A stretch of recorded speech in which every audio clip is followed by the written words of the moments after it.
Hey everybody, this is Brother Milan again with the YouTube channel Clad with Zeal, and I just wanted to do another Bible review.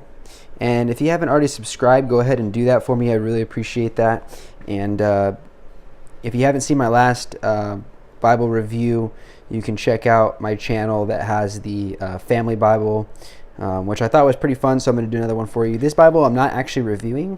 However, I'm using this as an example of what I currently have and show you kind of why I chose a different Bible to take to church. I'm going to continue using this one out soul winning for a couple examples.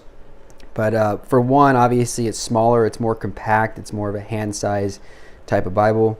And this one was actually gifted to me and I really enjoy using it. I'm not going to stop using it, but I think it's always nice to have a spare Bible on hand for a different purpose as well. So if you notice here, this is the Cambridge style Bible, or from Cambridge Publishers, and it has that reference column in the middle here. There are no like Schofield notes or anything, thank the Lord. And we're King James only, so I'm only going to be doing this for King James Bibles just so everyone's on the same page. But this is decent sized text. I mean, it's very readable. I think it's great out soul winning. People don't really have a hard time squinting at this unless they already have some issues with vision, but it's generally a nice format. I really like this. You also have in the back concordance, maps, and little Bible dictionary, so it works out really well. But I needed something a little bit bigger and something I could take notes on, so I wanted to look at some of the options that I had, and I'm going to go ahead and show you right now which Bible I got. Now this right here, obviously you can tell, is significantly larger than the Bible. It's a lot wider and it's a lot taller as well. I like the black look, so I kept that the same. I know online they have a couple different versions of like red or burgundy, but this is the one I chose. Now this is a local church Bible publisher's Bible. On the back, on the spine rather, I really like the raised ribs here. I thought that was a really cool touch, so I really appreciate. This is actually what caught my eye on the local church Bible publishers, is because they do this, and I don't necessarily see that often, so I thought that was kind of one of the big selling points for me, just the way it looked, I guess. This is their gold printing on here, which is Church Bible Publishers. They just have church on there. Now if we open it up, you can see that the leather is iron calf skin, so it's very soft to the touch and very flexible and bendable. And it's got that nice grain on there from the calf, and it has a really great look to it. So I really appreciate just the overall outward appearance of this Bible, and it would be a nice gift, especially since Christmas is coming up, if you have any ideas for that. So let's look at here. So this is the 218 E3B RL, which is red letter.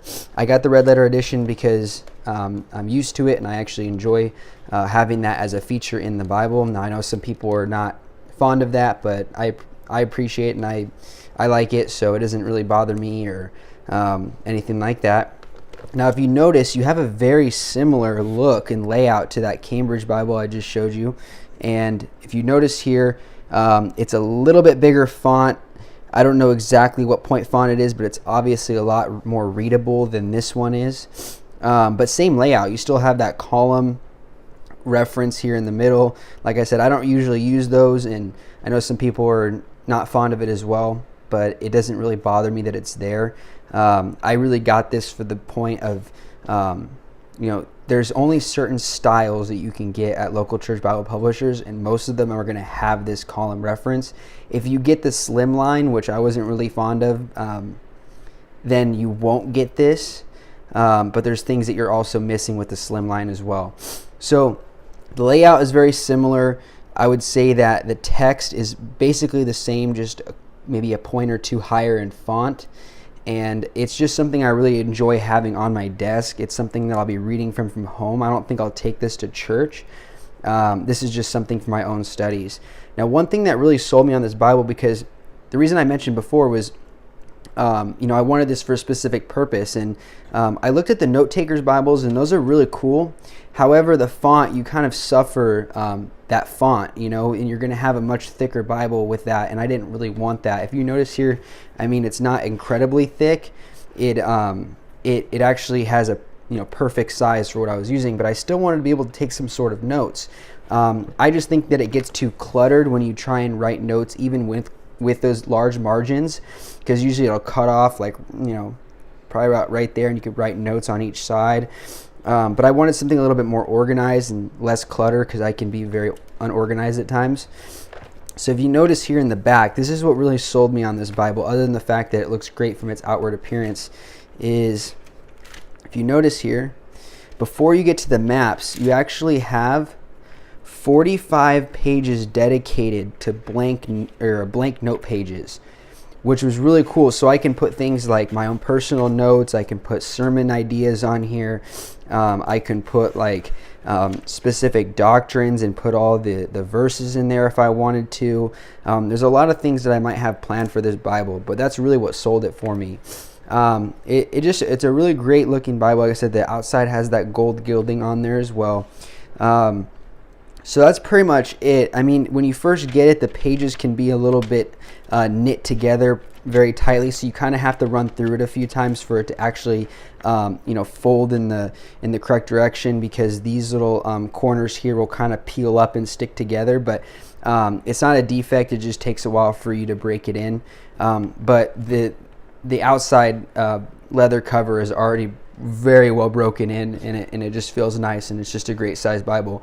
So if you guys have any questions, I'm going to try and leave leave a link in the description to the website. And they actually have a lot of different Bibles for different purposes. They have a soul winning Bible. They have, those hand-sized compact Bibles. They have one like this, but it's like it's a camo themed on it, so it's really cool. There's a lot of cool options on there, and the best part is the price makes sense. A lot of times you look at these premium Bibles, and they can cost you upwards of $100 to $200, and you can easily find something on local church Bible publishers within a $50 budget or $55 and still get a really great quality. And they obviously have different features and things like that. So I really hope you guys enjoyed this review. If I ever get some Bibles down the road that I think are nice quality, or I'll go ahead and probably post another video like this to show you what types of Bibles I'll be collecting over the years. But I cannot wait to break this thing in and start using it. This is going to be my primary at-home desk Bible that I just do my everyday studies with. So I really hope you guys enjoyed that. If you have any questions or comments, leave those below in the comment section. And thank you guys so much for watching, and stay clad with zeal.